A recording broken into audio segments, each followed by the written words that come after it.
Segunda aos Coríntios. E vamos ver o capítulo 3. Ontem compartilhamos até o capítulo 2, alguns pontos. Então hoje iniciemos no capítulo 3. Obrigado, irmão. Segundo aos Coríntios, capítulo 3. Começamos porventura outra vez a recomendar-nos a nós mesmos, ou temos necessidade, como alguns, de carta, de recomendação para vós ou de vós? Vós sois a nossa carta, escrita em nossos corações, conhecida e lida por todos os homens, estando já manifestos como carta de Cristo, produzida pelo nosso ministério, escrita não com tinta, mas pelo Espírito do Deus vivente, não em tábuas de pedra, mas em tábuas de carne, isto é, nos corações. E é por intermédio de Cristo que temos tal confiança em Deus. Não que por nós mesmos sejamos capazes de pensar alguma coisa como se partisse de nós. Pelo contrário, a nossa suficiência vem de Deus, o qual nos habilitou para sermos ministros de uma nova aliança, não da letra, mas do Espírito, porque a letra mata, mas o Espírito vivifica. E se o ministério da morte, gravado com letras em pedra, se revestiu de glória a ponto de os filhos de Israel não poderem fitar a face de Moisés por causa da glória do seu rosto, ainda que desvanecente, como não será de maior glória o ministério do Espírito? Porque se o ministério da condenação foi glória, em muito maior proporção será glorioso o ministério da justiça. Porquanto, na verdade, o que outrora foi glorificado, neste respeito já não resplandece, diante da atual, sobreexcelente glória. Porque se o que se desvanecia teve sua glória, muito mais glória tem o que é permanente. Verso 17 e 18. Ora, o Senhor é Espírito, e onde está o Espírito do Senhor, aí há liberdade. E todos nós, com o rosto desvendado, contemplando, como por espelho, a glória do Senhor, somos transformados de glória em glória, na sua própria imagem, como pelo Senhor, o Espírito. Vamos ter mais uma palavra de oração.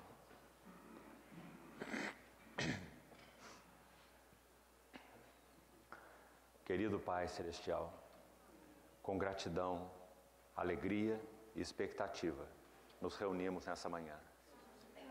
Como não teríamos nosso coração anelante por Ti, diante de quem Tu és. Obrigado por Tua revelação, ó Pai, na pessoa do Teu Filho glorioso. Queremos ver algo da glória do Teu Filho nessa manhã, nas Escrituras. Por isso, Senhor, carecemos da provisão do Teu bendito Espírito Santo. As Escrituras que foram sopradas por Ele, pedimos que Ele mesmo as interprete para nós. Vivifica-nos, fortalece-nos, encoraja-nos e corrige-nos. Ajusta a nossa visão, fala ao nosso coração e fortalece nossas mãos. Confiamos, Senhor, nossas vidas ao Senhor nessa manhã. Administra todo esse tempo e realmente encabeça-nos, ó vencedor. Nós nos dispomos a Ti, com tudo que somos. Guarda esse ambiente no qual estamos. Livra-nos de todas interferências danosas, aquilo que o Senhor quer falar e fazer entre nós nessa manhã. Esperamos em Ti, Senhor. Em nome de Jesus. Amém. Queridos irmãos, nosso encargo então, conforme anunciamos, é compartilharmos algo da natureza genuína da vida cristã e do serviço, ou do ministério, se quisermos assim chamar, cristão. Vida cristã e serviço cristão. Esse tem sido um tema recorrente nos nossos corações, e o motivo parece muito claro. temos vivido dias muito desafiadores. Temos uma facilidade imensa de perdermos o foco adequado na pessoa e obra do nosso Senhor Jesus. Até mesmo quando abordamos as Escrituras, e penso que no tempo final desse período da manhã, se assim o Senhor nos conduzir, iremos voltar a isso com mais calma, nesse verso 18, que acabamos de ler aí, do capítulo 3, a respeito de contemplar a glória do Senhor. Então, o que isso significa para nós hoje? Uma geração que, diante de tantos desafios e numa hora tão trevosa, perdeu, de modo geral, a capacidade de contemplação. E podemos dizer que contemplar a glória de Cristo é algo perdido entre os cristãos de hoje. A ênfase está muito maior nas mãos do que nos olhos e nos ouvidos. Mas quando aquele sacerdote era ungido, segundo a ordem do Senhor, em Levítico capítulo 8, a unção do sacerdote iniciava pelos ouvidos. Quem tem ouvidos, ouça o que o Espírito diz às igrejas. Não quem tem mãos, faça o que o Espírito diz às igrejas. Porque a nossa capacidade de avançar com o Senhor está estritamente ligada à nossa capacidade de ouvir o Senhor. Então, contemplar o Senhor, infelizmente, tem sido uma arte perdida no meio dos cristãos. Nós temos um coração apressado, atribulado, aflito, ativista, pronto a fazer, a resolver, a agir, e em função disso perdemos essa capacidade maravilhosa, dada pelo Espírito de Deus, mas por outro lado, crescente em nossos corações, é progressiva, capacidade de contemplar as glórias do nosso Senhor Jesus. Mas ainda, voltaremos lá, como falamos, se o Senhor assim nos conduzir, mas preste atenção no que esse verso 18 disse. Disse que contemplando a glória do Senhor é que nós somos transformados de glória em glória. Isso é muito interessante, irmãos, porque parece que nós entendemos que a nossa transformação está vinculada a outras coisas qualquer. E sem dúvida há coisas envolvidas aqui. Obediência é fundamental para a nossa transformação, por exemplo. De que adianta receber a palavra do Senhor e não obedecê-la? Agora, quando esse versículo centraliza e focaliza a nossa transformação, a imagem do Senhor, a contemplá-lo, então realmente o Espírito do Senhor está pondo um foco, um ponto focal aí. Está como que dizendo, não poderemos avançar no que concerne a vida cristã genuína, saudável, que é o tema dessa epístola, e o serviço cristão, ou ministério cristão, que também é foco dessa epístola. Vida e serviço andam juntos, como já falamos. Não podemos separar vida de serviço. Isso seria uma dicotomia letal. Como já disse uma irmã no século passado, toda verdadeira obra emana da vida. Se não há realidade espiritual, não pode haver obra espiritual. Pode haver qualquer outra coisa, até a energia da carne infiltrada num pretenso serviço a Deus, mas isso não é a obra de Deus. A obra de Deus é feita por Deus, com a energia de Deus, com a visão de Deus, com ouvir a Deus, com esperar em Deus e com, então, finalmente, o cooperar com Deus. Mas o operar é sempre de Deus. Então, contemplar a glória do Senhor é algo fundamental, não é uma opção para nós. Mas vamos deixar esse assunto mais para o final, já que os 11 primeiros versículos que lemos no capítulo 3, olha aí para a sua Bíblia de novo, creio que com tranquilidade nessa manhã, seria importantíssimo nós reconsiderarmos, porque ele menciona pelo menos 7 glórias do novo pacto. Pelo menos 7. E nós vamos citar quais são essas 7 glórias, para que possamos calmamente meditar nelas no nosso quarto secreto, diante do Senhor. Para que o Espírito Santo nos esclareça, nos aprofunde nessas realidades. Se o tema de 2 aos Coríntios é vida cristã e serviço cristão genuínos, então, irmãos, nessa passagem específica, dentro dessa longa epístola de 13 capítulos, esse texto de 11 versículos do capítulo 3 são muito densos em nos trazerem esse tema do novo pacto e suas glórias, coloquemos assim. Então, se a nossa vida cristã vai avançar, e se o nosso serviço cristão há de avançar, então precisamos compreender algo dessas glórias. Não vamos nos deter dos versos 12 a 16. Eles são uma explicação, já colocando um esboço para os irmãos, do que já foi dito nos versos anteriores. Porque nesses versos Paulo vai fazer um contraste, observa aí, entre Moisés e Cristo. Entre o ministério que ele chama da condenação, está no texto que lemos, de 1 a 11, e o que ele chama de ministério da justiça. O que por um lado é um ministério de morte, porque a lei revela apenas a nossa condição pecaminosa, traz à luz, avulta a ofensa, como Paulo escreveu aos Romanos, né? Pela lei vem o pleno conhecimento do pecado, pela lei não vem salvação. Então ele está contrastando o ministério de Moisés, que ele chama de ministério da condenação, por causa disso que já explicamos, com o ministério de Cristo, que ele chama de ministério da glória. Ele diz que aquilo que teve sua glória temporária, desvanecente, expressão que ele usa aí, então já não tem sentido algum, ele diz, já não resplandece diante da atual, sobreexcelente glória, né? Então, quando ele cita Moisés e Cristo nos versos 12 a 16, ele está apenas acentuando esse contraste que ele já fez nos versos 11 primeiros desse capítulo 3. Então, vamos aqui um pouco mais devagar. A vida cristã e o serviço cristão, nosso, que não somos povo do Antigo Testamento, ele se centra e se fundamenta em um novo pacto.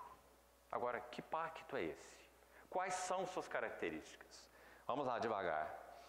Já lemos o texto todo, os 11 versículos. Então, o verso 3 diz assim: estando já manifestos como carta de Cristo. Os coríntios, onde Paulo entrou e só tinha pagãos, pregou o evangelho, eles nasceram de novo, receberam o Espírito Santo. Paulo chama de uma carta escrita por Cristo mesmo. Agora ele diz, produzida, interessante, escrita, ele vai dizer à frente, só para contrastarmos aqui, escrita não com tinta, mas pelo Espírito de Deus vivente. Em outras palavras, escrita por Cristo mesmo. Ninguém pode escrever essa carta senão Cristo. Mas por outro lado, escrita por Cristo, mas produzida pelo nosso ministério. Interessante essa palavra. Paulo se vê claramente como um cooperador. O operador é o único que pode escrever essa carta. E Paulo tem o privilégio de ser dele um cooperador. Não foi isso que ele disse na primeira epístola? De Deus nós somos cooperadores. Mas nunca esqueça o porque o operador é ele. Vós não saireis apressadamente, nem ireis fugindo. O Senhor irá diante de vós, e o Deus de Israel será a vossa retaguarda. Esse verso tem nos acompanhado profundamente, porque ele fala muito em todas as áreas de nossa vida. Deus tem que ser, o próprio Senhor, a vanguarda, para que Ele seja a retaguarda. Então, escrita pelo Espírito do Deus vivente e produzida pelo nosso serviço, ministério, diaconia. Lembre-se que ministério é uma palavra muito ampla, serviço. Então, primeira característica, vamos buscar ser o máximo didáticos aqui. Primeira característica desse pacto, sobre o qual nossa vida cristã e nosso serviço cristão estão apoiados, está aí no verso 3. É um pacto escrito no coração. Graças ao Senhor por isso. Nós não somos conduzidos nem por legislação externa e nem mesmo por legislação interna. Nós temos um pacto escrito nos nossos corações. Isso é maravilhoso, irmãos. É por causa disso que João disse assim, a unção que dele recebestes permanece em vós, primeira coisa, é verdadeira, não é falsa, segunda coisa, e terceira coisa, vos ensina a respeito de todas as coisas. Que maravilha. Então a nossa pergunta no que concerne ao avanço da vida e do serviço cristão não é o que é lícito ou o que é o ilícito, né? O que posso ou o que não posso, mas ouvirmos e aprendermos a seguir o ensino da unção. que testifica a respeito de todas as coisas, né? Então esse pacto é escrito no coração. Não há como ler esse versículo e não nos lembrarmos de Jeremias 31. Quando Jeremias disse ao povo de Israel, em nome do Senhor: eis que virão dias em que firmarei uma nova aliança com a casa de Israel e com a casa de Judá. Não conforme aquela aliança que fiz com eles quando os tirei do Egito. Pois eles não continuaram na minha aliança e não atentei para eles, diz o Senhor. Mas eu firmarei uma nova aliança, e qual ela é? Nas suas mentes imprimirei as minhas leis. E sobre os seus corações as inscreverei. E eles serão meu povo e eu serei o seu Deus. Essa expressão final, eles serão meu, veja o pronome pessoal aí, meu povo e eu serei seu Deus, uma relação íntima de união e de comunhão, é resultado desse maravilhoso pacto que nós participamos. O Senhor tomou-nos no estado anterior, com corações de tábuas de pedra, corações de pedra. Deu-nos também agora, segundo as palavras de Ezequiel, capítulo 36, tirarei o coração de pedra e vos darei um coração de carne, e porei em vós o meu espírito. Então, nesse coração, o Espírito Santo inscreveu as palavras do Senhor de tal forma que nós saberemos reconhecê-las, que nós poderemos andar por elas. Esse é o caminho, nem o louco errará, diz Isaías. Então ouvirei uma voz atrás de vós, este é o caminho, andai por ele. Graças ao Senhor pelo novo pacto. Então, se a nossa vida cristã vai avançar, irmãos, parece tão básico, e é, dizer isso, mas como precisamos pôr esses fundamentos de novo. Nossa vida cristã e nosso serviço cristão só irão avançar se começarmos a compreender a natureza do novo pacto, escrito no coração, sem legislação externa e até mesmo sem legislação interna, mas as palavras de Deus escritas em nossos corações. Então, o que estamos chamando de legislação interna? Aquilo que nós fazemos para nós mesmos. Nosso próprio quadro moral, esquema, esboço moral. Isso posso, devo, se não devo, né? Como nós falamos ontem, nosso Senhor não devia, entre aspas, estar ao meio-dia, assentado no poço de Jacó, conversando com uma mulher. Ele não devia, mas lá ele estava, né? Nosso Senhor. Então, primeira característica, verso 3, escrito no coração. Segunda característica, é um pacto do Espírito. No verso 3 mesmo, é dito que é escrito não com tinta, mas pelo Espírito do Deus vivente. No verso 6, a ênfase no Espírito continua. Porque a letra mata, mas o Espírito vivifica. No verso 8, como não será de maior glória o ministério do Espírito? Nos versos seguintes que lemos, o verso 17, o Senhor é Espírito, e onde está o Espírito do Senhor? E o verso 18, contemplando por espelho a glória do Senhor, somos transformados na sua imagem, como pelo Senhor o Espírito. Há pelo menos 7 menções do Espírito, nesse único capítulo. É um dos textos de maior abordagem a respeito do que significa o ministério do Espírito. Então, irmãos, vamos resumir isso assim. Quando nós militamos com energias carnais na obra de Deus, nós perdemos condição de compreendermos o ministério do Espírito. Nós achamos isso vago demais. Nós achamos que se não houver uma liturgia na qual nos apoiarmos, nós não conseguiremos nem nos reunirmos. Então, para nos reunir, nós precisamos disso, e depois daquilo, e depois daquilo, e depois daquilo outro. Perdemos a capacidade de perceber a liderança do Espírito nos cânticos, a linha do Espírito no falar da palavra. Quando reunimos em mutualidade, que não é o caso agora, onde os santos compartilham a palavra do Senhor, perceber a direção do Espírito naquela reunião. Esse é um exercício corporativo imenso, porque a casa de Deus é uma família cristã. com irmãos de todas as estaturas espirituais, todos os níveis de experiência. Então, para aprendermos a avançar como corpo, aprendendo a seguir a liderança do Espírito, é um tremendo exercício. E quão gentil Ele é em nos ajudar nesse exercício. Aqueles irmãos que têm uma maior realidade com o Senhor, quão gentis e ao mesmo tempo firmes precisam ser. Irmãos, esse caminho é um caminho, podemos usar a linguagem de Josué 3, quando a arca se adiantou ao povo para passar o Jordão, Josué disse assim: por tal caminho nunca antes passaste.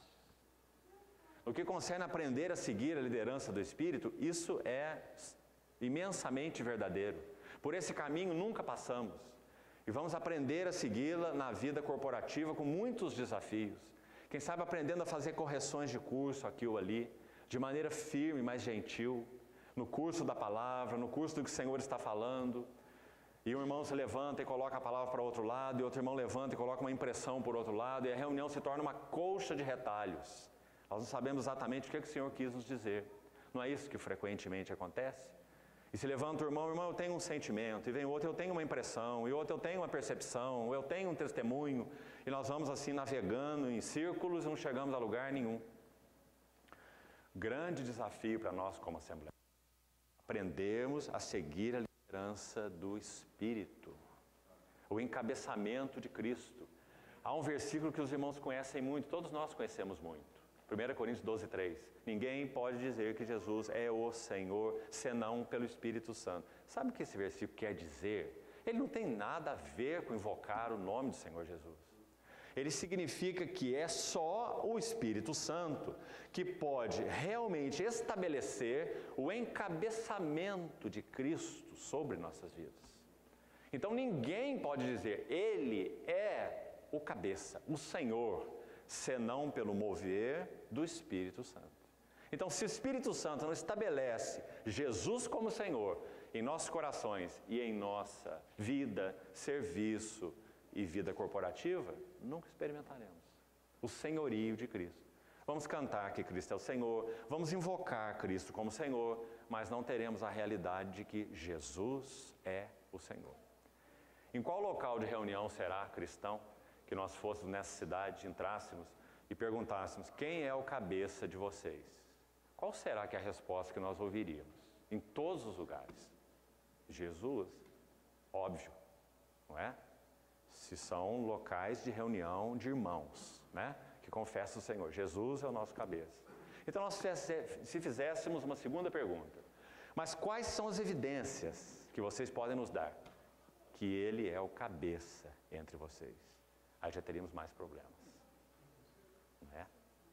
Porque as evidências nos faltam, de que realmente Ele nos tem governado, que realmente Ele tem encontrado lugar para passear entre nós, que isso que nós chamamos de liturgia, não é algo que nos engessa, mas nós temos aprendido a seguir a liderança do Espírito, na palavra, na comunhão.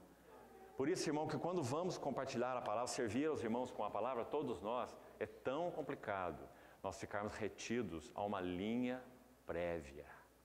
É claro que, para citar um exemplo, para termos um bom balanço aqui, um irmão certa vez, pretensamente, ou pretender, inspirado, única e exclusivamente pelo Espírito Santo, no meio daqueles a quem ele ia falar, ele se colocou na frente dos irmãos e disse assim, quando eu subo aqui, nesse púlpito, eu nunca sei o que vou falar. Como que então o Senhor vai trazer do céu uma inspiração imediata, né? E eu nunca sei o que eu vou falar. Aí alguém que ouviu isso falou lá do seu banco assim, por isso que quando você desce daí, ninguém sabe o que você quis dizer. Porque, sem dúvida, há muita necessidade de que nós tenhamos preparo. Há um servo do Senhor que hoje tem 101 anos e que tem servido o Senhor por toda a sua vida. E certa vez ele disse assim, no serviço ao Senhor, nós temos que estar sempre preparados e nunca preparados. Esse é o paradoxo do servir ao Senhor, não é verdade? Então, graças ao Senhor, porque, segundo elemento que mencionamos aqui, o novo pacto é definitivamente um ministério do Espírito. Agora, irmãos, quando falamos sobre Espírito, muitas vezes nossa compreensão é tão frouxa que nós pensamos em uma nebulosa que está por aí, quem sabe nos dando poder, direção, não é? E deixamos de compreender o ensino bíblico e, consequentemente, a prática, né? Sobre a pessoa santa e a obra santa do Espírito Santo. Nós não teríamos nada de vida, de realidade espiritual, de revelação de Jesus Cristo, de olhos abertos, iluminados, de convencimento real daquilo que impregna em nossos corações e nós podemos dizer, é a verdade. Nós não teríamos nada disso se não fosse o ministério do Espírito Santo.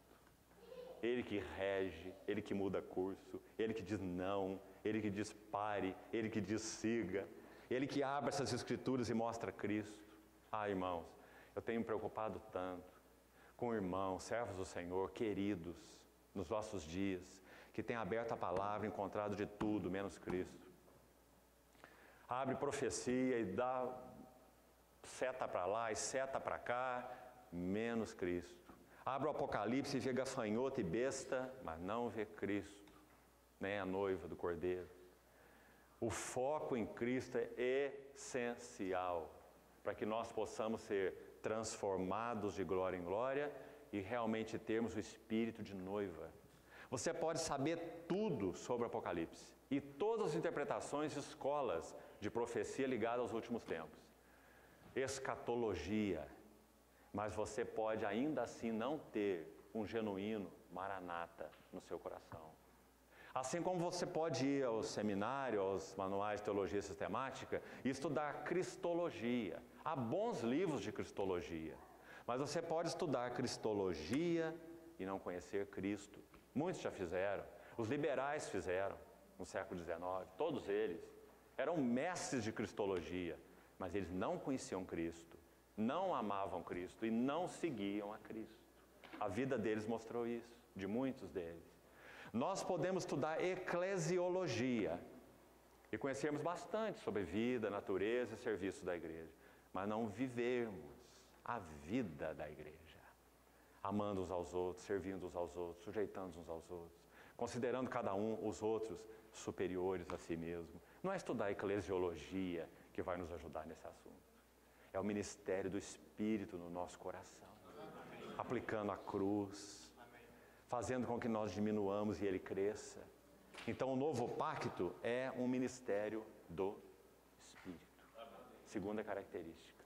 Então, irmão, o Senhor nos ajude a compreendermos mais. Andrew Murray, precioso servo do Senhor, África do Sul, ele escreveu muitas obras. Todas suas obras são devocionais. Se você conhece todas as obras de Andrew Murray. Ele escreveu em torno de 220 livros. E o foco devocional desse irmão na pessoa do Senhor é maravilhoso. O melhor comentário de Hebreus que existe é de Andrew Murray. Não há nada igual. Se chama The Holiest of All. O Santo dos Santos, ou Santíssimo. Ainda existe só em inglês. Parece que há irmãos trabalhando numa tradução em português que seria muito bom para a igreja no Brasil. É a melhor obra sobre o livro de Hebreus. Então ele vai mostrar no livro de Hebreus as glórias do apóstolo e do sumo sacerdote. Então, esse irmão escreve uma obra linda sobre o Espírito Santo. E essa está traduzida em português, que se chama O Espírito de Cristo, por uma editora que nós conhecemos. São 31 capítulos sobre a pessoa e obra do Espírito Santo. E num desses capítulos, observe o que ele diz. Que nós cristãos temos cometido um erro fatal. Nós temos colocado a obra ou o evento, o fato do Pentecostes abaixo do fato da cruz. Então ele diz, a obra do Pentecostes, ou a descida do Espírito Santo para morar na igreja, é uma obra de Deus tão santa quanto a obra do Calvário. A obra do Calvário, sangue derramado para a remissão de pecados. A obra do Pentecostes, Espírito Santo derramado para que o corpo de Cristo fosse formado. Qual obra é mais santa? As duas obras são igualmente santas. Por isso, Na purificação, por exemplo, do leproso no Velho Testamento, Levítico 14, você vê que o sangue era aplicado e depois do sangue o óleo. Sangue e óleo. Em Gálatas 4 diz, Deus enviou o seu Filho na plenitude dos tempos para nos resgatar da lei. Filho enviado para redenção, sangue. No mesmo texto, na sequência. E porque vós sois filhos, segundo envio, Deus enviou aos nossos corações o Espírito do seu Filho, que clama, Abba, Pai. Qual obra é mais santa? O resgate ou a adoção? Irmãos, então, segunda característica do novo pacto é o ministério do Espírito. E qual a primeira coisa que o Espírito Santo quer fazer quando ele vem habitar em nós? O que é que ele quer fazer? Primeira lição, número 1, desconstruir-nos. Fechar nossa boca, amarrar nossas mãos e pôr, como diz o mineiro, uma peia nos nossos pés. Agora você não vai andar, não vai fazer e não vai falar. E você vai ouvir. Essa é a primeira obra do Espírito Santo. Porque nós achamos que quando o Senhor nos comprou, nos resgatou, Ele comprou uma pérola. E Ele vai ficar impressionado com as nossas capacidades de servi-lo, né? Falta-nos a compreensão do que Ele comprou. Irmãos, Ele foi ao monte de lixo. E dali Ele nos tirou. E é por causa das mãos dEle e do que Ele tem feito em nós, que Ele está trabalhando esse material que era inútil. Ou será que nós achávamos que nós não éramos inúteis? Romanos 3 diz que nós éramos. Não é? Não há sequer um justo. Todos se extraviaram. E a uma se fizeram inúteis. Precisamos disso gravado no nosso coração. Quando tivermos feito agora, depois do Senhor, a obra do Senhor, o trabalho do Senhor, o Espírito Santo nos ensinando, nos amadurecendo, quando tivermos feito tudo, devemos dizer, somos servos inúteis. Porque fizemos apenas o que devíamos fazer. Não é? Então, irmãos, essa marca de inutilidade tem que estar dentro de nós. Mas nós rejeitamos isso, por causa do que nós somos. Não, eu tenho valor, eu tenho potencial, etc. E a psicologia está aí para nos ajudar. Né? Você é uma coisa maravilhosa, única. Né? A autoestima. Sabe por que o cristão não precisa trabalhar a autoestima? Porque ele tem uma alta, com L, estima aos olhos do Senhor. Sabe por que nós não precisamos de autoajuda? Porque nós já recebemos a ajuda do alto. Então, queridos irmãos, o ministério do novo pacto é um ministério do Espírito. Precisamos aprender a ouvi-lo. Veja que verso importante esse do versículo 5, olhe por favor. Não que por nós mesmos sejamos capazes. Sabe que é bom nós fazermos uma pausa no versículo aqui, antes de ler o resto? Não que por nós mesmos sejamos capazes. Ou seja, de novo, inúteis, incapazes de pensar alguma coisa como se partisse de nós. Está vendo que o que conta para Deus é a origem? De onde partiu? Partiu de você? Não, irmão, calma. Deixa para lá, esquece. Tem que partir do Senhor, pelo Espírito. Se partiu de você, tome cuidado. E quem está dizendo isso é Paulo, homem que conhecia bem essa jornada. Mas, ou pelo contrário, e aqui é uma frase tão linda, a nossa suficiência vem de Deus. Como falamos ontem, ler isso é tão fácil, né, irmão? E todos nós falamos amém juntos, mas até falar amém é tão fácil, né? Mas experimentar o que significa isso em nossa vida e serviço, cada um de nós poder dizer, sou um incapaz, mas tenho conhecido o que significa suficiência, que vem de Deus. Como nós citamos ontem, George Whitefield, né? Então esse é o ministério do Espírito Santo. E olha a próxima palavra do verso 6. O qual nos habilitou. Também não é uma linda palavra? E também, vamos olhar ao lado aí, a contraparte dela. Nós não somos hábeis para a obra de Deus.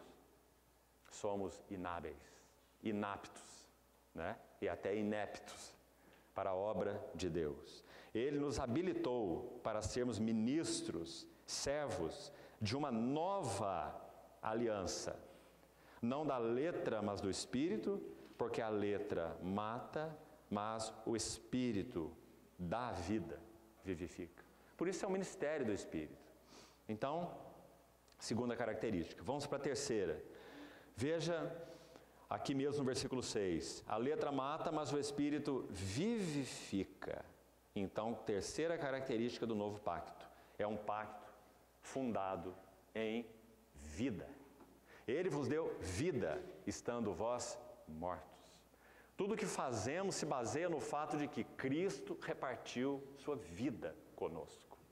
Então, qual é o critério para nós avaliarmos nossas relações, quem sabe até o nosso serviço, o próprio reunir da igreja? Qual é o nosso critério?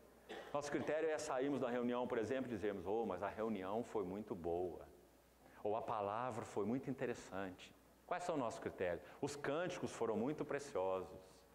O único critério é vida. Nós recebemos mais vida de Cristo ou não recebemos? Porque o novo pacto é fundado na distribuição da vida de Cristo àqueles que participam do novo pacto. É um pacto de vida. Como já dizia nosso irmão Sparks, século passado, a maior necessidade do mundo é vida. Eu vim para que tenham vida e a tenham em abundância. Então, graças ao Senhor, porque o novo pacto é um pacto de vida. É vida ministrada, é vida que habilita, é vida que é suficiente, palavras que foram usadas aí, né? Vamos para a quarta característica. Está no versículo 10, parte final. Neste respeito já não resplandece aquilo relativo a Moisés, ao ministério anterior da lei, diante da atual, sobre-excelente glória. Então, a quarta característica, a glória do pacto da nova aliança é sobre-excelente, insuperável. Então, é um pacto de glória. Vamos pensar um pouco sobre a palavra glória. Ela é uma palavra indefinível, em ambas as línguas, hebraico ou grego. É uma palavra de muito peso, então pode-se dizer que ela não tem uma definição exata, e tem um motivo isso, irmãos. Glória diz respeito ao que Deus é.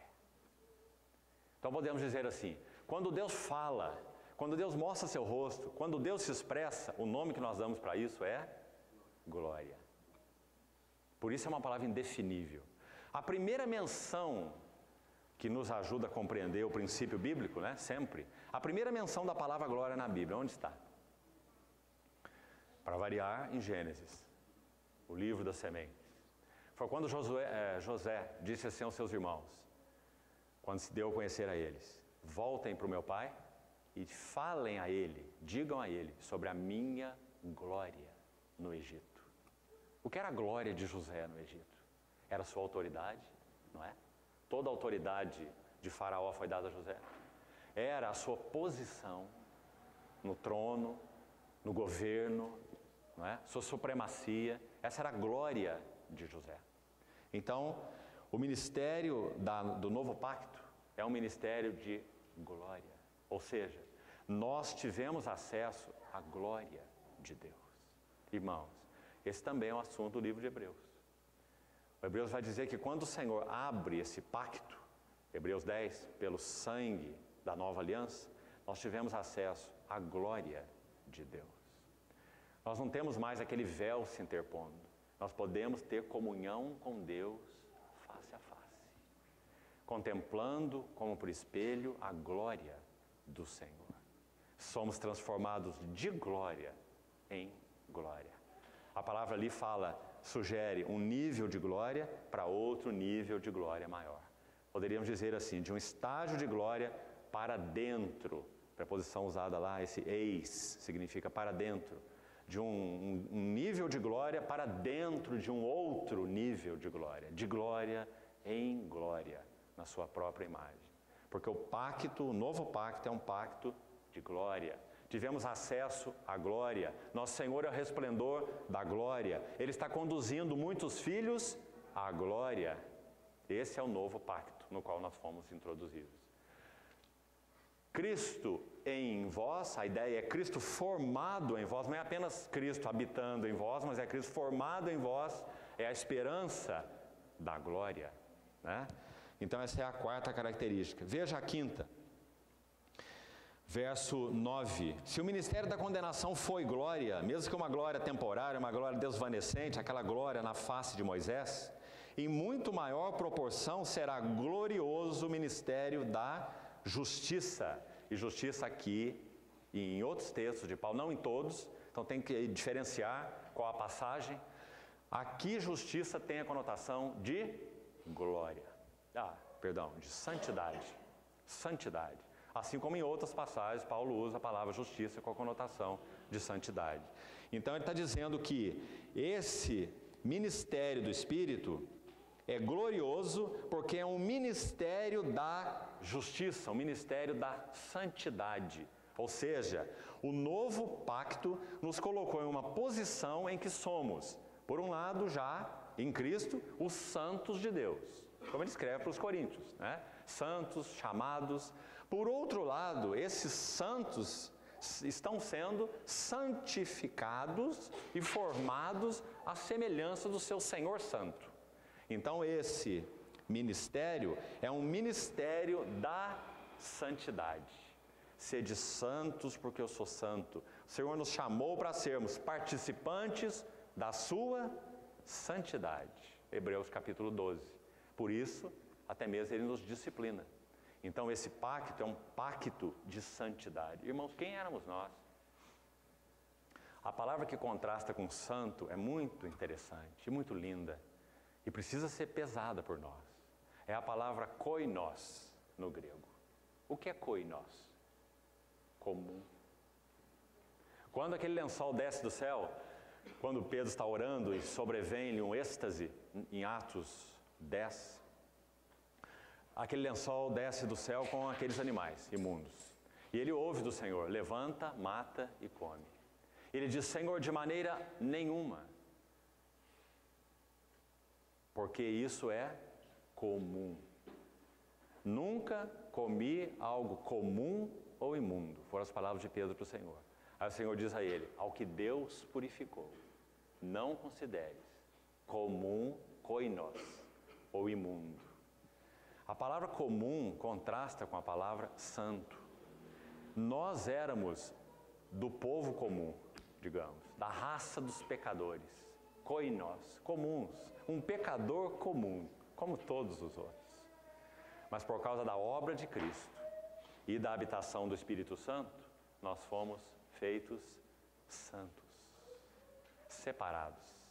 Então, o ministério da santidade, isso precisa ser muito apreciado por nós. Quando o Senhor nos olha, nós não somos mais participantes do povo comum. Um olhar do Senhor nos retirou do povo comum. Quando ele olhou para o Simão, por um lado ele disse, você é comum, você é Simão, filho de João, foi o que o Senhor disse, mas tu serás chamado Cefas.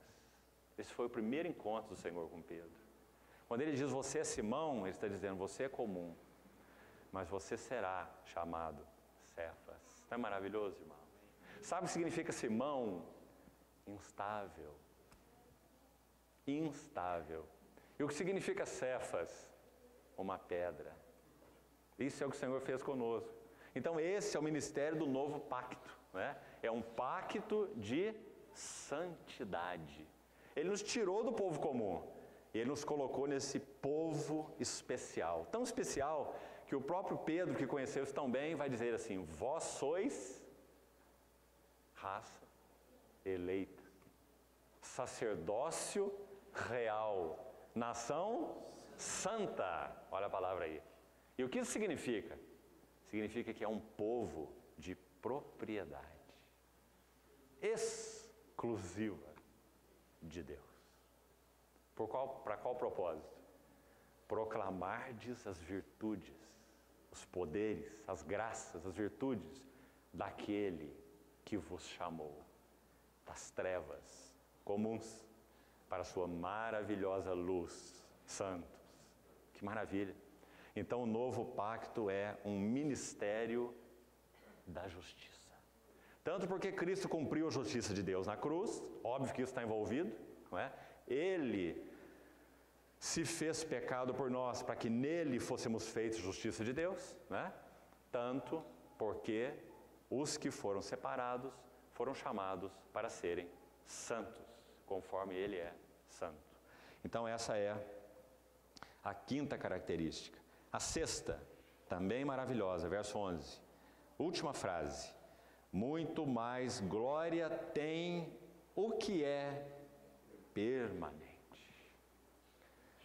Sexta característica do novo pacto é o pacto final. Esse pacto é permanente. Irmãos, quanto descanso isso traz para os nossos corações. Que o Senhor nunca vai nos colocar de lado.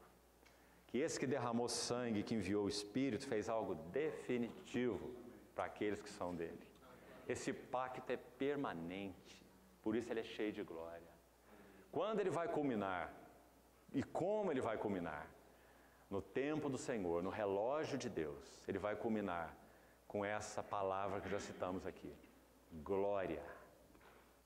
Porque é um pacto permanente. Aquilo que Cristo é, será visto no seu povo e seu Cristo, juntos, cabeça e corpo, participando da mesma glória, não da sua divindade. Tome sempre cuidado com isso.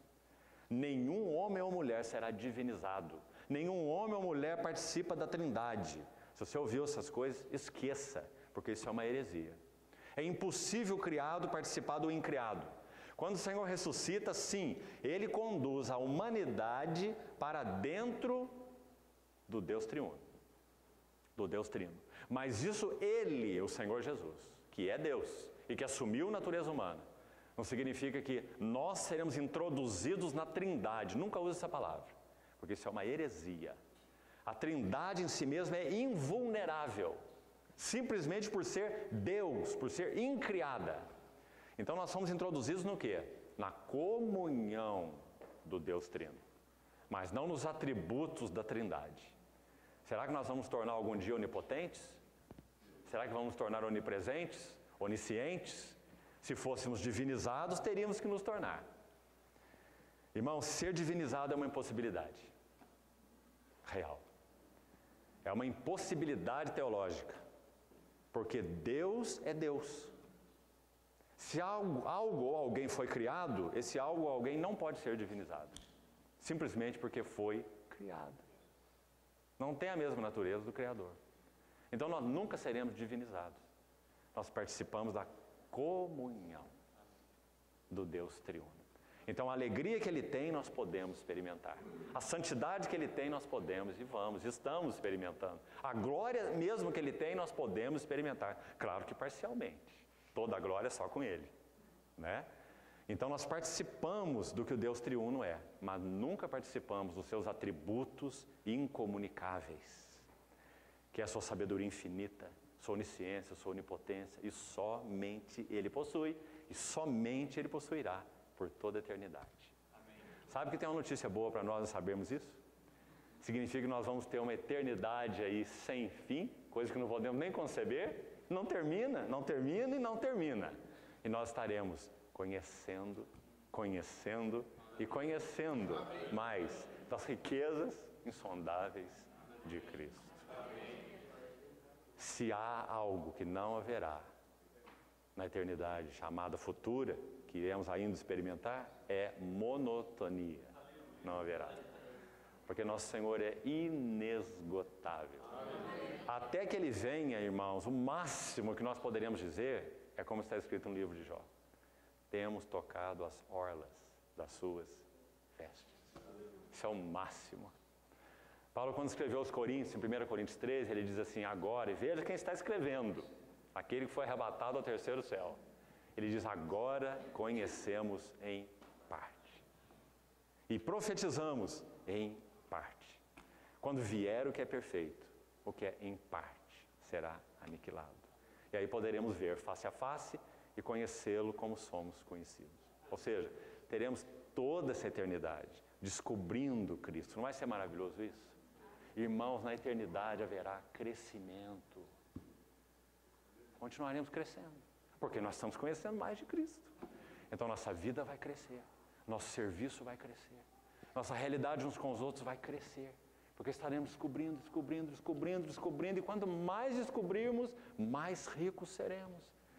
Se nós achamos que esse estágio futuro, que seremos introduzidos na vinda do Senhor, é fim, então comece a pensar diferente. É começo de uma nova e infinita fase de conhecimento, de avanço, de progresso, de serviço, de adoração. Iremos adorá-lo como nunca experimentamos nessa terra. O Senhor tem nos permitido experimentar tempos tão preciosos de adoração corporativa, excluindo aqueles de adoração individual, não é? Graças, Senhor, por isso. Tão preciosos, quando sabemos que Ele se faz presente, nós nos prostramos e nós o adoramos e confessamos nosso amor por Ele e o amor dEle por nós. Mas, irmãos, são pingos de chuva diante do que nós teremos, garoa diante do que nós teremos quando estivermos face a face com o nosso Senhor. Apocalipse 5, 4 e 5 são tão claros nesse sentido, né? Hostes de homens e de anjos ao redor do trono, o que se assenta no trono. E aquelas vozes em uníssono, dizendo, digno é o Cordeiro.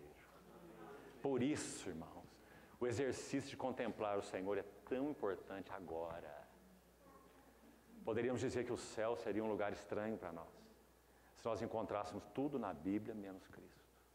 Porque no céu, o que nós vamos encontrar em todo lugar é Cristo. Ele enche os céus. Se Ele não enchesse os céus, nós íamos querer saber onde Ele está, para nós irmos para lá. O céu não ia interessar para nós.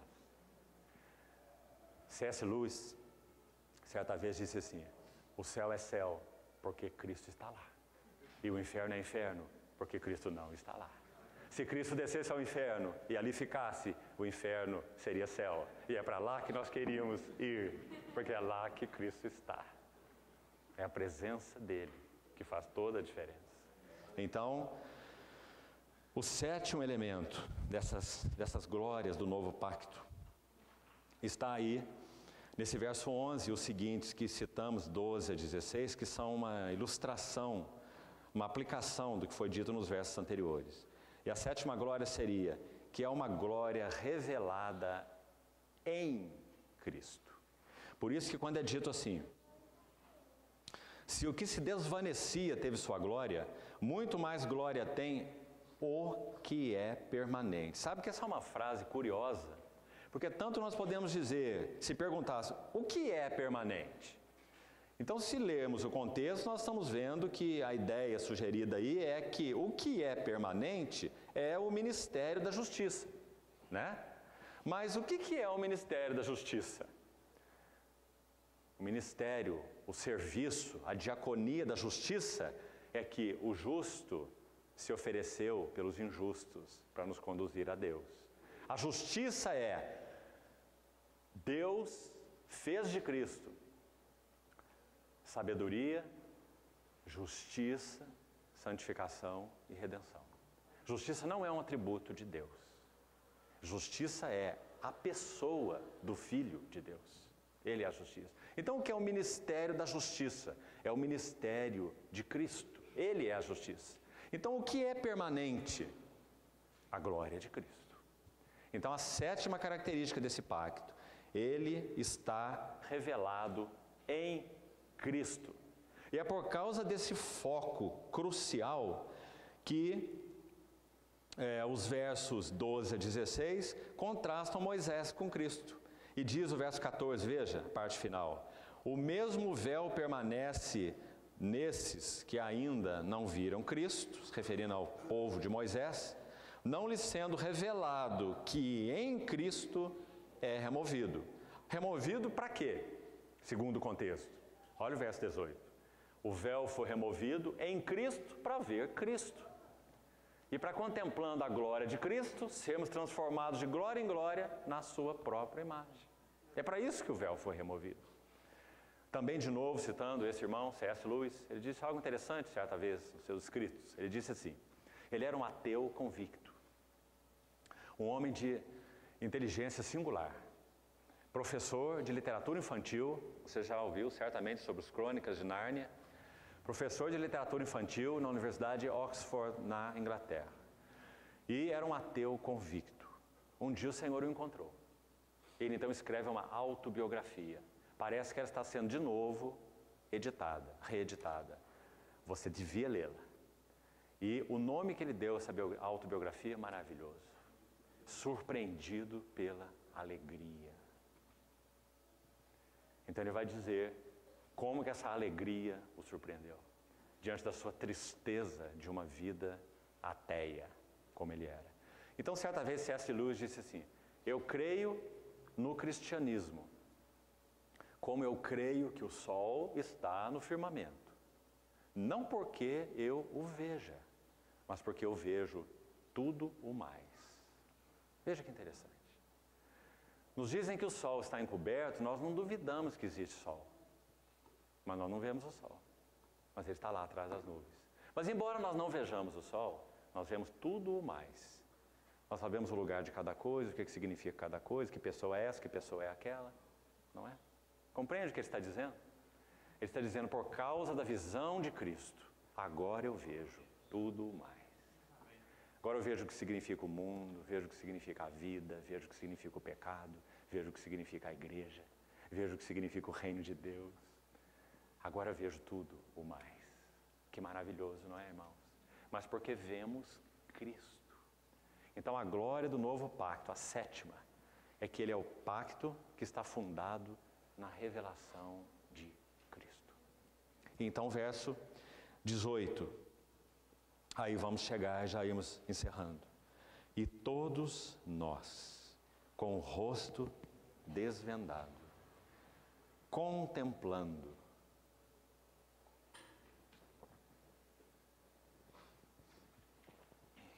como por espelho a glória do Senhor, somos transformados de glória em glória, na sua própria imagem. Parece que não tem maneira mais clara de dizer que Ele é a glória, né? Se nós estamos sendo transformados de glória em glória na sua imagem, é porque Ele é a glória, é claro, né? De glória em glória na sua própria imagem, como pelo Senhor o Espírito. Então, como falamos no início, vamos buscar gastar um tempozinho aqui, antes de terminarmos, contemplando um pouco da glória do Senhor. Irmãos, John Owen, que viveu durante o chamado avivamento, movimento puritano, início do século XVII, um homem de Deus, de uma estatura em Cristo maravilhosa, admirável. Passou pelo trabalho da cruz na sua vida de uma maneira tão singular. Perdeu filhos, perdeu esposa. E ele escreve muito sobre a glória de Cristo. Ele teria muitas coisas para escrever. Era um homem também genial na sua capacidade intelectual. Ele escreve muito sobre a glória de Cristo. Quando ele partiu para o Senhor, ele não concluiu um livro que ele estava escrevendo. Seu último livro. E se chama Meditações sobre a Glória de Cristo. Então, John Owen certa vez disse assim: o glorioso da Bíblia é que hoje ela é o único meio tangível de conhecermos as glórias de Cristo. Ele foi um homem centrado em Cristo. Ele conhecia muita teologia. Ele é um dos pilares da chamada teologia reformada, John Owen, assim como Edwards e outros. Mas, sobretudo, ele conhecia a glória de Cristo. E muito escreveu sobre ela. Então, quando nós abrimos nossa Bíblia, que ele disse hoje é o único meio tangível, porque há meio intangível. O Espírito Santo nos revela a glória de Cristo. E esse é um meio intangível, né? Mas o único meio tangível de conhecer a glória de Cristo é a Bíblia. Não há outro meio. Por isso, o ministério do diabo é fechar esse livro e nos dar qualquer outra coisa no lugar dele. Tornar esse livro acessório ao invés de central. Esse sempre foi a estratégia do maligno, porque ele é o único meio palpável de nos levar a conhecer a glória de Cristo. Agora, irmãos, quando nós abrimos nossa Bíblia, o que nós temos encontrado nela? Ontem conversávamos com alguns jovens. Há muitos anos, décadas, temos buscado encorajar jovens, porque também foi a nossa história, a estudarem as notas do Pentateuco de Macintosh, esse irmão do século XIX. Porque ele vai interpretar os 5 primeiros livros da Bíblia, que parecem para muitos tão áridos. História, povo de Israel, formação da nação, e Abraão, Isaac, Jacó, José, história. Então ele vai abordar o Pentateuco de uma maneira que ninguém o fez, nem antes nem depois dele. De uma maneira cristocêntrica. E vai interpretar todos os personagens, todos os tipos, cordeiro, sangue, Páscoa, Mar Vermelho, Egito, tudo, deserto, água da rocha, maná do céu, todos os tipos, se referindo, como obviamente se refere, à pessoa do nosso amado Senhor Jesus. Vendo Cristo nas Escrituras. Esse é o nosso desafio. Por quê? Porque nada pode nos transformar, 2 Coríntios 3,18, senão a contemplação de Cristo. Não adianta conhecer profecia, não adianta conhecer história, como nós falamos, não adianta conhecer cristologia, eclesiologia, escatologia, seja a logia que for, se nós não vemos Cristo nas Escrituras. Então, queria concluir sugerindo algo de contemplação para os irmãos. Irmãos, os evangelhos, toda a Bíblia, em particular nesse aspecto dos evangelhos, nos nossos dias que vivemos tão negros, tão desafiadores como igreja, tem a necessidade tão premente de que nós examinemos, reexaminemos a pessoa humana do nosso Senhor Jesus. Porque uma coisa é sabermos sobre Deus, atributos de Deus, natureza de Deus, glória de Deus, por exemplo, estudando o Velho Testamento. Outra coisa é nós estudarmos as epístolas e vermos a glória da igreja, o testemunho da igreja. Uma outra coisa aí intermediária, por isso está aí no centro, é contemplarmos a glória da humanidade do Senhor Jesus. Porque essa humanidade é a plena revelação da divindade. Esse é o motivo. Nós queremos conhecer Deus. Como nós vamos conhecer Deus? Na face de Cristo. Está aí no capítulo seguinte, que vamos meditar um pouco hoje à noite e até onde pudermos. Deus que disse, de trevas resplandecerá a luz. Ele mesmo, Deus, é o sujeito aí, resplandeceu nos nossos corações. Para quê? Só para nos salvar, nos dar vida? O que diz esse versículo? Ele resplandeceu nos nossos corações para a iluminação do conhecimento da glória de Deus, ou glória da divindade. Onde? Na face de Cristo. Graças a Deus, em português hoje, há 3 obras que têm sido de muita ajuda. Essa contemplação da glória da divindade, a glória de Deus na humanidade desse homem, o Senhor Jesus, o Verbo que se fez carne. O primeiro deles é a obra de Oswald Sanders, que se chama O Incomparável Cristo. A segunda é a obra de Stephen Kong, que se chama A Vida do Senhor Jesus. E a terceira é uma obra, se não me engano, pela cultura cristã, de Bruce Ware, chamada Jesus Cristo Homem. Graças ao Senhor, essas 3 literaturas estão em português. Como precisamos nos debruçar sobre a contemplação de Cristo na Bíblia, em particular nos Evangelhos. Então deixe-me dizer algo para os irmãos, de maneira bem simples e objetiva, para contemplarmos um pouco do Senhor. Irmãos, quando esse verso aí diz, contemplando como por espelho a glória do Senhor, somos transformados. Pense um pouco sobre essa glória. Essa glória é a glória do Logos eterno. daquele que em si mesmo e na sua pessoa é o único objeto, com O maiúsculo, em que a divindade pode ser expressa. Por isso ele se chama Logos, que significa expressão. Nele, tudo que Deus é expresso. E ele, é claro, em função disso, ele possui toda a glória. Ele é o resplendor da glória e a expressão exata do seu ser. Não houve um tempo em que Deus começou a se conhecer. Deus sempre se conhece, porque Ele é onisciente. Ao se conhecer, ou no ato de se conhecer, já que isso não tem tempo, não tem início, nós estamos falando de algo em Deus.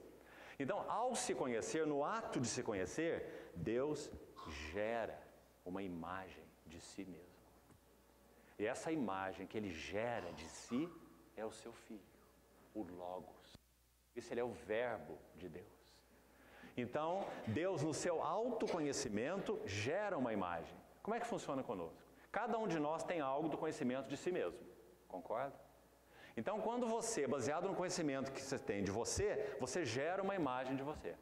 Agora, essa imagem é sempre inadequada. Sempre. Ou você gera uma imagem distorcida para cá, distorcida para lá. Não pense de si mesmo além do que convém. Lembra Paulo dizer em Romanos 12? Porque a imagem que geramos de nós é sempre corrompida. Porque nós somos corrompidos. Agora, e a imagem que Deus gera de si mesmo? O que você acha? É tão perfeita quanto Deus é perfeito. Então, por isso, ele é o Logos. E é por isso que João começa aí, dizendo, no princípio, quando nada e ninguém havia, era o Logos. E o Logos estava com Deus. E o Logos era Deus. Que maravilha, irmãos. Isso não é contemplação? Agora, ler esse versículo é tão simples, mas contemplar o Senhor aí é diferente. Então, João vai continuar assim, ele estava no princípio com Deus. Agora, ele se refere ao princípio da criação. Aí ele vai dizer, todas as coisas foram feitas por intermédio dele. Porque ele é o haja de Deus. Faça-se. Quando Deus diz, haja luz, essa é a ação do Pai através do Filho, do Logos. Então, todas as coisas foram feitas por intermédio dele. Sem ele, nada do que foi feito se fez. Mas o ponto que eu queria colocar, principalmente aqui, é o seguinte. Pense um pouco. João vai dizer no verso 14 agora do seu Evangelho. E o Logos se fez carne. E habitou entre nós. Cheio de graça e de realidade. E vimos a sua glória. Porque Ele é a glória. Glória como do unigênito. Único gerado do seu Pai. Gerado nesse ato eterno em Deus, que não tem princípio. Porque Deus é. Ele é o unigênito do Pai. Cheio de graça e de verdade. Que maravilha. Agora vamos mais um pouco. Quando essa glória deixa o trono. Que história é essa? Ele é o Senhor da glória. Num determinado tempo, que Paulo chama de vindo, porém, a plenitude dos tempos. Nesse tempo, o que a glória faz? A glória vai deixar o trono, seu direito, suas prerrogativas divinas. Ele não pode deixar a sua divindade. Como Deus vai deixar de existir, de ser Deus? Ele não tem como deixar a sua divindade, é o que Ele é. Então Ele não abandona divindade nenhuma para se fazer um homem. Ele deixa a sua glória e as suas prerrogativas divinas. O que seria isso? Os direitos que Ele tem de receber todo louvor, toda honra, todo serviço, toda adoração, porque Ele é Deus. Então Ele deixa essas prerrogativas. Ele não vai receber nada, Ele vai despojar de tudo. Então a glória deixa o trono. E o Espírito Santo prepara para a glória um veículo humano, de carne, sangue e ossos, no ventre de Maria. Não é um filho por concepção natural. É uma obra sobrenatural. Para se obter substância humana, precisava de uma mãe. Senão, seria obtida outra substância, mas não humana. Então era necessário um veículo humano para que o verbo assumisse natureza humana. Então, Maria foi esse veículo. Mas quem trabalhou não foi José, o seu esposo, e nem mesmo Maria. Quem trabalhou foi o Espírito Santo. Como será isso, já que não tem relação com homem algum? Disse Maria. O Espírito do Senhor virá sobre ti, e o poder do Altíssimo te envolverá com a sua sombra. E o ente santo que há de nascer será chamado o Filho de Deus. É maravilhoso, irmãos. Isso é a encarnação do Verbo de Deus. Irmãos, ler esses fatos são tão simples, mas meditar sobre eles é transformador. Contemplar a glória do Senhor, somos transformados de glória em glória na sua própria imagem.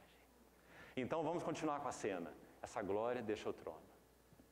Então, os anjos que antes, quando a glória estava lá no céu, digamos, olhavam para cima, olhavam para o trono, e lá tinha o seu objeto de adoração. Adoravam a Ele, cultuavam a Ele, louvavam a Ele. Ele é o resplendor da glória, ali a divindade é conhecida. Agora os anjos têm que olhar para a terra, porque a glória não está mais no trono. O resplendor da glória desceu para o ventre da Virgem. Então os anjos já estavam maravilhados com isso. Gabriel mesmo estava maravilhado. E ele então desceu a Maria para dar a notícia que dela nasceria um ente santo, que seria o Filho de Deus. Então, queridos irmãos, nesse período, Isabel já estava grávida de João Batista, que é 6 meses mais velho que o nosso Senhor Jesus.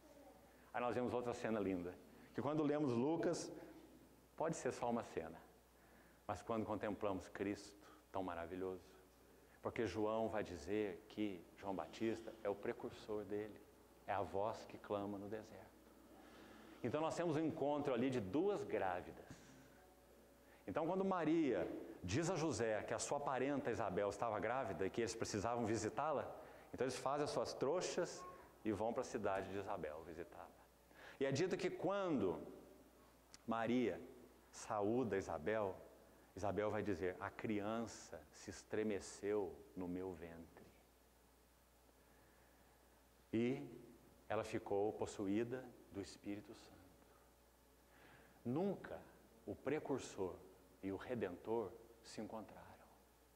Nunca. João Batista vai dizer, eu não o conhecia, a não ser quando ele se apresentou para si. Mas quando ambos estavam nos ventres das suas mães, eles tiveram um encontro.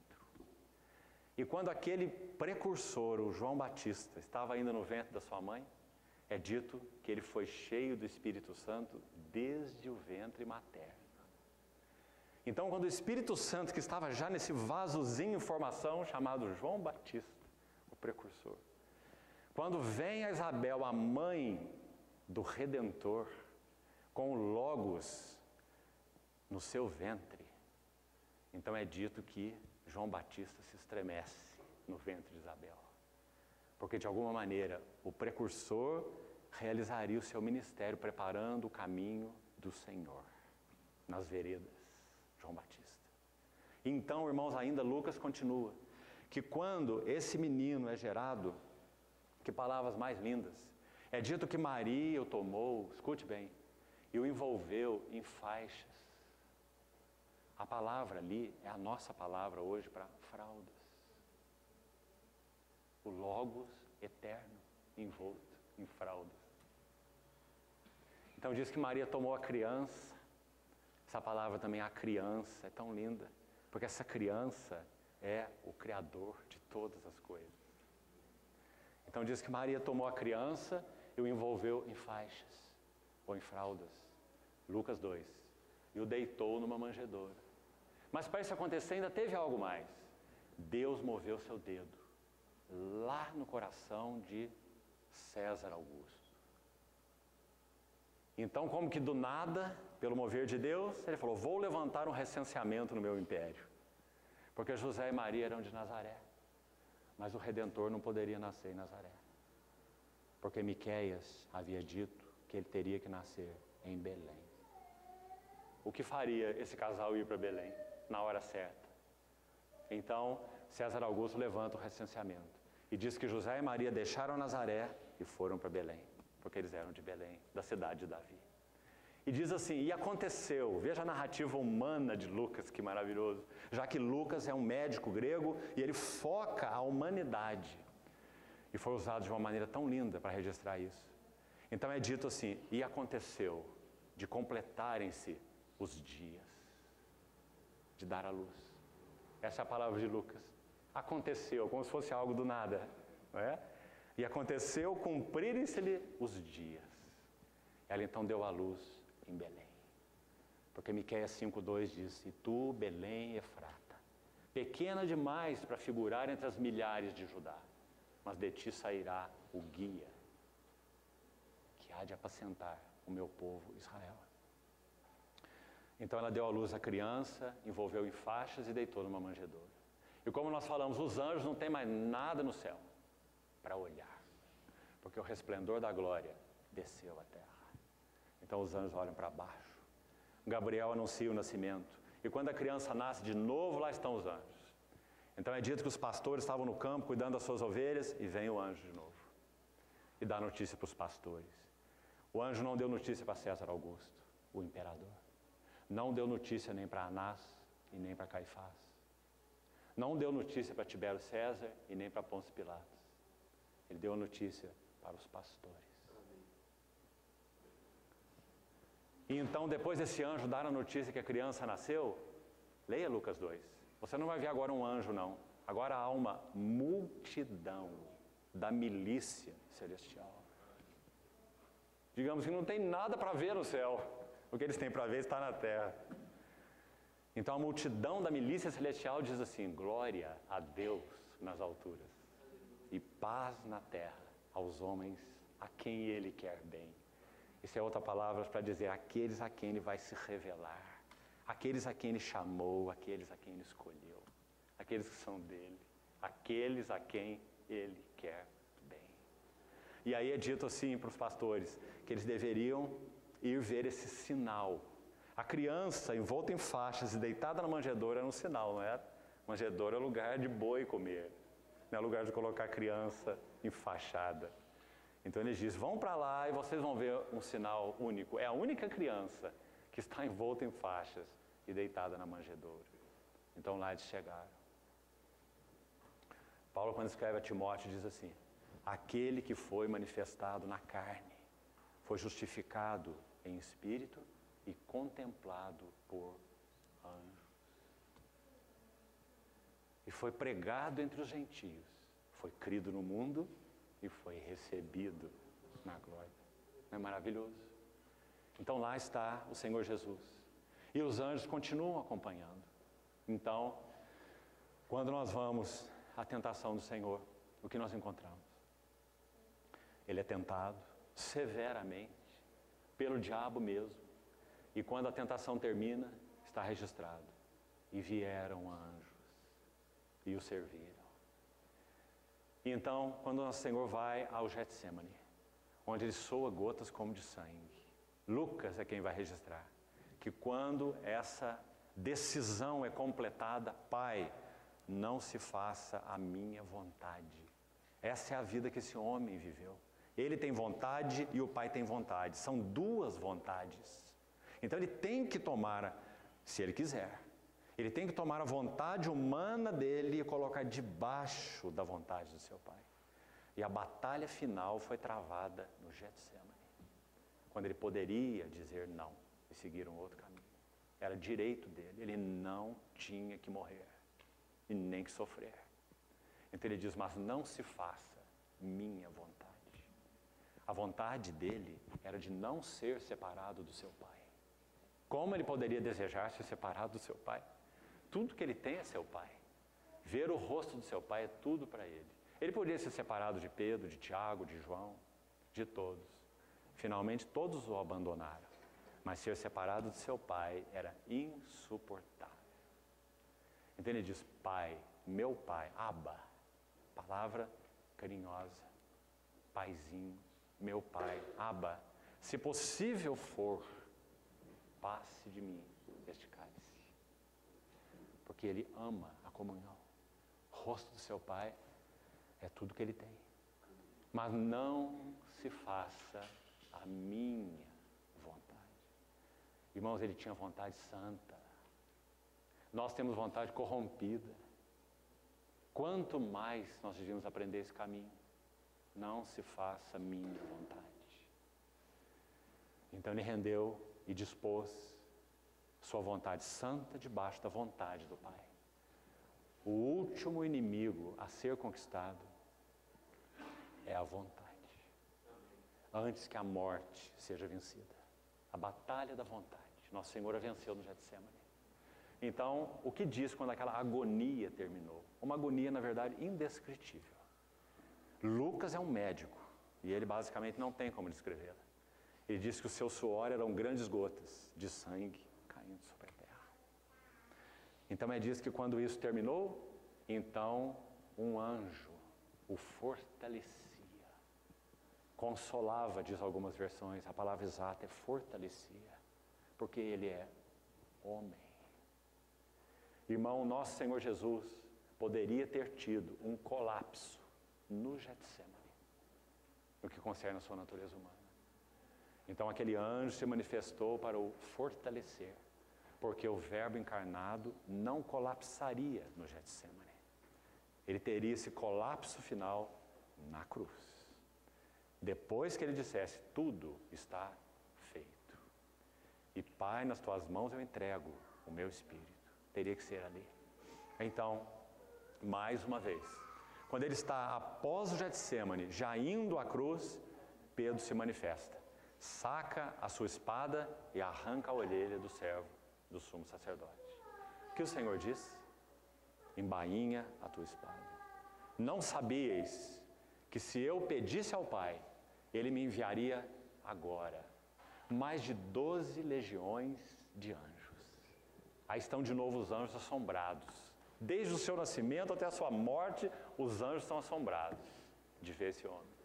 Porque um movimento, Salmo 132 diz assim, assim como os olhos dos servos estão atentos às mãos do seu Senhor, e os olhos da serva às mãos da sua senhora, então essa é a posição dos anjos. Eles estão atentos às mãos do seu Senhor. Se o seu Senhor faz um movimento assim de dedo, ele tem mais de 12 legiões de anjos para combater o Império Romano e livrá-lo da morte. Mas ele não fez nenhum movimento. Obediente até a morte, e morte de cruz.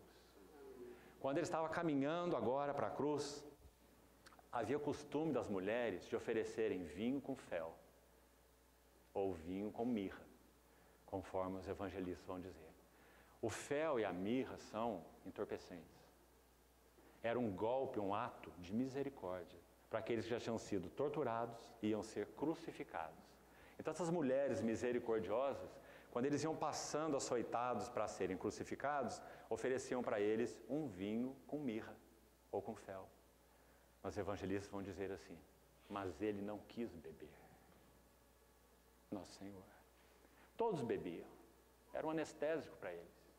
Mas Nosso Senhor não quis beber. Por quê? Porque ele havia dito antes assim, não beberei eu o cálice que o meu Pai me deu. Ele não misturaria nesse cálice, nem fel, nem mirra. Quando ele estava na cruz, ele precisava estar consciente. Na cruz ele viu sua mãe, e ele fez provisão para ela. Ele disse para o discípulo, certamente João, eis aí tua mãe. E disse para sua mãe, mulher, eis aí teu filho. Nosso Senhor teria que guardar sua plena lucidez na cruz. Ele pronunciaria 7 brados na cruz. Cada um deles maravilhoso. 3 nas primeiras 3 horas, 4 nas últimas 3 horas. Ao final desse período, tenho sede. está consumado. E finalmente, Pai, nas tuas mãos eu entrego o meu espírito. Esse é o homem, Jesus Cristo. Por isso que o livro de Hebreus é tão precioso e assume tanto valor quando contemplamos a humanidade do nosso Senhor Jesus. Porque Ele foi tentado em todas as coisas, à nossa semelhança. Não era super-homem, era homem, à nossa semelhança, mas sem pecado. Acheguemo-nos, portanto, confiadamente, junto ao trono da graça, para recebermos misericórdia e acharmos graça para socorro em ocasião oportuna. Então, irmãos, certamente, contemplar a glória do nosso Senhor Jesus é transformadora. Vamos fazer uma pergunta. O que nos pode tornar humildes? Qual é o caminho da humildade? Você quer ser humilde? Qual é o caminho da humildade? O que pode nos tornar mansos? Nós queremos ser mansos? Como nós vamos nos tornar mansos? Não há nenhum caminho, a não ser contemplando a glória do Senhor Jesus. Nós somos transformados de glória em glória, na sua própria imagem. Irmãos, é um processo espiritual. Não há como explicar. É um processo espiritual. Quando contemplamos o Senhor, aquilo que o Senhor é, vai sendo formado em nós. Porque é o que Ele é. E Ele é nosso e nós somos dele. E o Espírito dele foi dado a nós. Então, quando nós contemplamos a Ele, essa contemplação tem poder de formar caráter. Por isso a contemplação é tão importante. E por isso o inimigo peleja contra a contemplação. A contemplação da face do Senhor é formadora de caráter em nossas vidas. Foi por isso que Ele disse: vinde a mim e aprendei de mim, que eu sou manso e humilde de coração. Como nós vamos aprender do Senhor? Contemplando a glória do Senhor. Então, queridos irmãos, nos dias que nós vivemos em particular, nós carecemos demasiadamente de olhar de novo para Jesus Cristo, homem. Há um Deus só e um mediador só entre Deus e os homens. Cristo Jesus, homem. Precisamos ver de novo esse homem. Esse homem foi ungido pelo Espírito Santo. Pedro vai dizer. Esse homem aprendeu obediência. Como? Ele é a própria obediência, como Filho eterno. Como ele pode aprender obediência? Porque ele tem uma natureza humana que ele assumiu. Então, digamos, para usar uma palavra, talvez a melhor que encontramos, ele tem que treinar esta natureza humana. Mesmo sendo sem pecado. Ele é sem pecado, mas é criança. Então essa criança humana tem que aprender. Então ele aprendeu obediência pelas coisas que sofreu. Perfeito e foi aperfeiçoado. Que mistério. Mas é porque ele é homem. Porque ele foi homem, homem real. Então, é por isso que Paulo vai dizer o que ele disse aí em Coríntios. Ele vai dizer, quando algum deles se converte ao Senhor, então o véu é removido. E agora todos nós, com o rosto desvendado, não é linda essa figura? Cara descoberta, algumas versões dizem. Contemplando. Observe que algumas traduções dizem refletindo, como por espelho a glória do Senhor. Porque no grego as expressões são complementares. Digamos assim, ninguém que contemple, que não contemple, pode refletir. Então as palavras no original são complementares. Então diz contemplando como por espelho ou refletindo como por espelho a glória do Senhor. Veja o contexto de Moisés. Moisés contemplou a glória do Senhor e refletiu a glória do Senhor no seu rosto. O brilho da glória no seu rosto. A mesma ideia está sendo usada aí. É porque Moisés contemplou o que Moisés refletiu. Assim conosco. Então, irmãos, como nós somos caracterizados? Que face nós temos? Que face os outros veem em nós? À medida que contemplamos a glória do Senhor, nós teremos outra face. Seremos transformados de glória em glória. Então aquela mansidão será vista. Então aquela alegria será vista. Então aquela firmeza será vista. Será que nós conseguimos imaginar o rosto humano do nosso Senhor Jesus? Acho que imaginar nós conseguimos, né? Mas nunca vamos ser precisos. Que tipo de rosto ele tinha? Como eram suas palavras?